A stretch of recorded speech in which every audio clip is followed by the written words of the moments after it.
ভোলা ভালা আমাদের গল্পের কাল্পনিক চরিত্র মোনা মোহনার দুটি চরিত্র ঘিরে তৈরি হয়েছে একাধিক চরিত্র।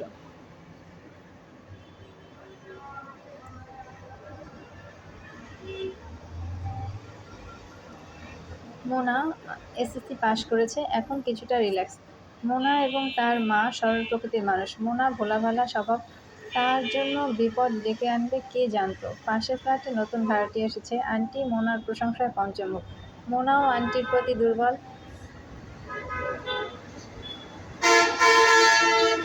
আন্টি মোনাকে আমার খুব পছন্দ, আমার ছেলের জন্য মেয়ে খুঁজছি। মোনাকে আমার ছেলের সাথে বিয়ে দেবো। মা, ওর বাবা এসব কথা শুনতেই পারে না, তার কথা মেয়েকে সে নিজে পড়াবে। এসএসসি পাশ করেছে, ইন্টারমিডিয়েটও পাশ করবে। আন্টি আমি পড়াবো, আমার ছেলে ভালো বেতন, ঢাকায় থাকে। আমাদের নিজেদের বাড়ি আছে, মেয়ে আমি নেব। বিয়ের প্রস্তাবে মোনার বাবা রাজি হলো না, পরিবারের অন্য সবাই তাকে রাজি করাতে পারেনি। অন্যদিকে ছেলের মা নাছোড়বান্দা, এই মেয়ে লাগবে। আন্টির সাথে ফোন আলাপ। আন্টি মোনা কেমন আছো? মোনা ভালো আন্টি, হঠাৎ ফোন দিয়েছেন?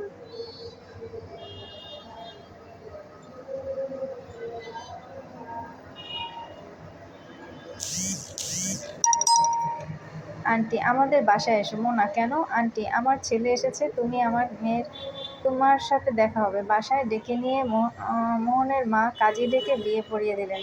অন্যদিকে মোনার বাসার দরজা বন্ধ হয়ে যায়। মোনা মোহনের সাথে তাদের ঢাকার বাসায় চলে আসে।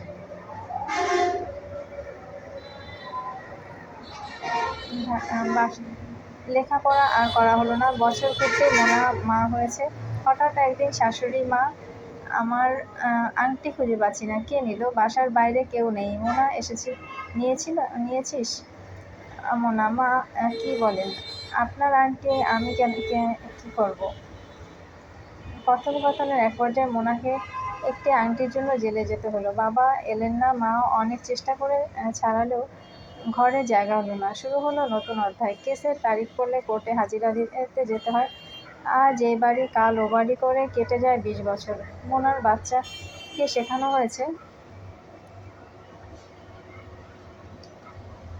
মা খুব খারাপ, সেও মায়ের কাছে আসে না। শাওনের স্কুলের বন্ধুদের সাথে দেখা হয় না অনেক বছর। বাবা মারা যাওয়ার পরেও কারোর সাথে অযথা সময় দেওয়া খুব অপছন্দের বিষয় হয়ে গেছে। তারপরও আজ মোহনকে দু কথা শুনিয়ে দিতে ইচ্ছে হচ্ছে। শাওন, আপনি থাকতে আপনার বউকে পুলিশ ধরে নিয়ে যায়, বউ সম্মান দিলেন না, নিজেকেও অসম্মান করলেন। মেয়ের সাথে প্রেম নাই, তার পরিবার রাজি না, 18+ বয়স হয়নি, তখন নিজেই বিয়ে করলেন, কোনো প্রয়োজন ছিল না। তার বাবাকে অসন্তুষ্ট করলেন, মানুষের সামনে সেও ছোট হলো। অতঃপর মেয়েটার যত্নও নিলেন না কেন? শাশুড়ির প্রেমে পড়ে কোনো মেয়ে শুনিনি, ওর মতো বোকা মেয়ে পরে বিশ্বাস করি। এত বছর কেস তুলে নিতে পারতেন না? মোহন, আমি এর সমাধান চাই। শাওন, সমাধান চাইতে এত বছর ঝুলিয়ে রাখলেন? আপনার মা আপনার নামে পুলিশ, আপনার সামনে পুলিশ ডাকে কিভাবে? মোহন, উনি আমার মা না। শাওন অবাক হলো না, এরকম সময় তার জীবনেও এসেছিল। শাওন, উনি কে? মোহন, ওনার মেয়ে, আমার প্রথম স্ত্রী, সে মারা যাওয়ার পরে ওনার পছন্দের মেয়েকে বিয়ে করলাম। শাওন, আপনারা এই ব্যাপারটা আগে জানালে বিয়ে হতো না। আপনি বিয়ে করেছেন নিজের ইচ্ছায়, যদি ভালো জামাই হয়ে থাকেন বাচ্চার দিকে তাকিয়ে আলাদা বাসা নেবেন। সম্পর্ক ভালো রাখতে চাইলে একসাথে থাকতে হবে, এমন কোনো কথা নেই।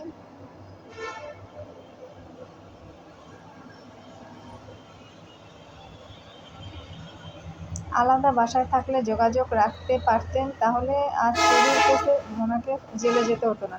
আপনার ওয়াইফ জেল খেটেছে আপনার জন্য, সম্মানের। আপনার বাচ্চাকে একদিন মানুষ বলবে তোর মা আসামি। আপনার নিরাপত্তা বলে এই মামলায় আপনার আপত্তি নেই। আপনার মা হলে কি করতেন? মোহন, বাড়িতে চলে যাব, এই শহরে আর না। শাওন, আপনি যেখানে ইচ্ছা থাকতে পারেন, কিন্তু অযথা এই মেয়েটিকে হয়রানি করলেন। অ্যারেঞ্জ ম্যারেজ, বৈধ সম্পর্ক, মায়া থাকে না। নিষিদ্ধ মেলামেশায় আপত্তি নেই, মায়ার অভাবও নেই। নিষিদ্ধ মানুষগুলো এই জন্যই বিলাসিতার অভাব হয় না।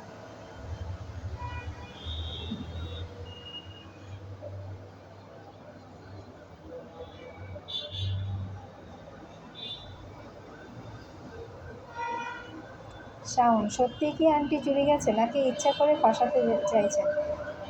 আন্টি আমি বাচ্চার জন্য কিনেছিলাম, আমি নিজেই সরিয়ে রেখেছিলাম। শাওন: আপনি এই কথা আগে বলেননি কেন? মুখে তালা লাগিয়ে কার উপকার করলেন? মোহন: উনি যা করেছে হিংসা থেকেই করেছে। আমি বুঝি, কিন্তু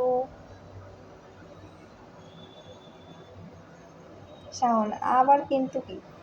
আপনি সব নষ্টের মূলে আছেন। আপনি কেন এত বছর সঠিক তথ্য গোপন রাখলেন?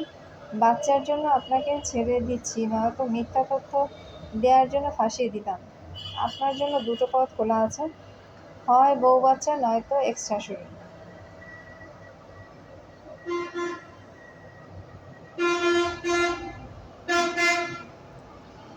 মোহন সাক্ষী দিয়ে কেস তুলে নিয়েছে। অবশেষে এক্স শাশুড়িকে ছেড়ে মোহন মোনাসহ বাচ্চা নিয়ে উঠেছে। মাঝখানে থেকে হারিয়ে গেছে 15 বছর। মোনার লেখাপড়া হলো না, ভোলাভালা মেয়েটার নামে মামলা হলো, সেই সাথে বাচ্চা তার শৈশব কৈশোরে মাকে পেল না।